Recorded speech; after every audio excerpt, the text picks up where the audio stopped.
My name is Heidi Duff, and I was diagnosed in 1998 with stage 4 colon cancer. It's actually rectal sigmoid colon cancer.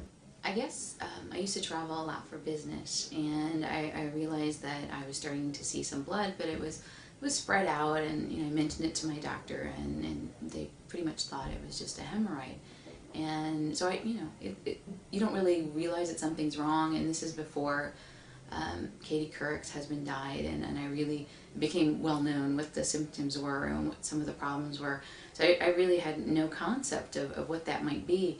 And finally, over a summer, I realized that something wasn't right, and I was going down to visit my parents, and I asked my mom to make an appointment for me. And the doctor was actually sick, and we got delayed, and finally, this was a Friday, and she said, I can see there's some blood, but I can't tell where it's coming from, and I'd really like you to do a colonoscopy.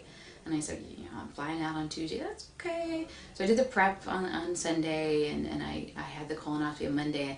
And I asked my mom what to expect, because I had no idea. And she said, well, when you start waking up out of the anesthesia, they'll say, everything's okay. So as soon as I woke up, I'm like, is everything okay? And the nurse is like, the doctor wants to see you. And I thought, that doesn't sound good. So, they brought me out, and I was sitting in a rocking chair, and I remember they told me that I had a lemon-sized growth. That's what they called it, a growth, in my colon, and that it needed to come out, which seemed perfectly reasonable to me. You don't want a growth in your colon. And I don't really remember them ever saying cancer, although my mom says they did. But so they admitted me to the hospital that Monday, and on Tuesday, the day I was supposed to fly out, they operated. And that's when they discovered not only was there the colon growth, but there was also a spot in my liver. And so the surgeon took out everything, looked at everything, and he ended up taking out a lobe of my liver. And I remember later in the hospital, they were telling me, that the pathology had come back, and then it was cancer.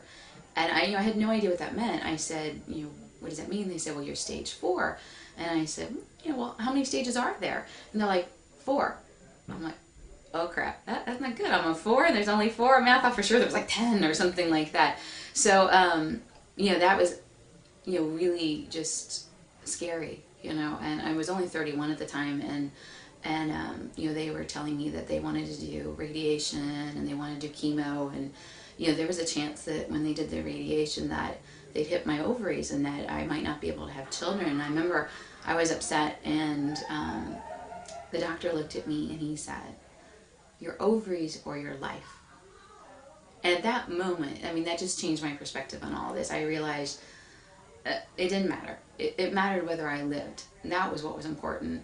And after that, it really just, instead of pitying me or feeling sorry for myself, I just thought, this is a fight. I'm in it for it. And I was in the hospital for 10 days, and then we put a port in, and see the scar if you want. They put a port in, and that's how I got my chemo, because I don't really have very good veins. And I did 8 months of 5-FU and leucovorin.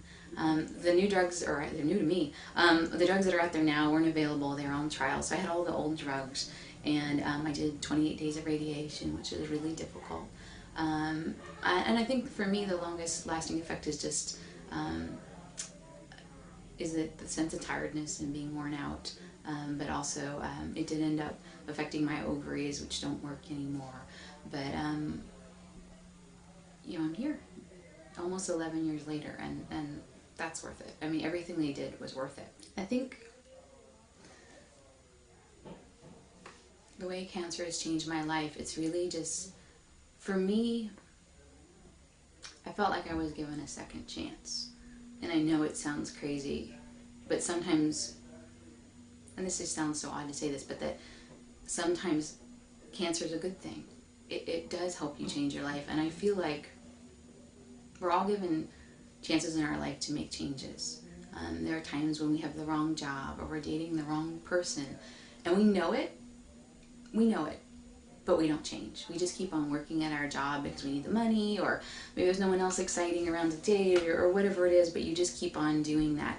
And I think we all get signs that we need to change our life, and I think I got those signs. I worked for a wonderful company, but it wasn't the right one for me, and I knew that, but I wasn't willing to change, or I didn't think I did. And I felt like getting a cancer diagnosis was really literally a kick in the ass, but just that was my final chance to make a change in my life, and I knew it. I was given a second chance, and I had to do something with that.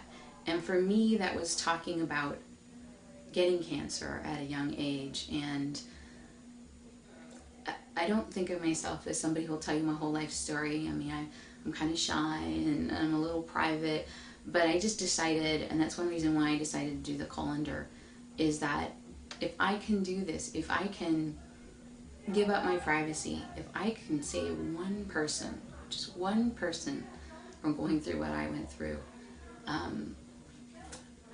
or maybe get it at an early age, it's worth it. Everything we do here this weekend is worth it. I mean, I don't want anybody to go through this again.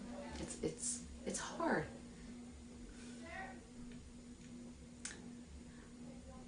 If I can keep one person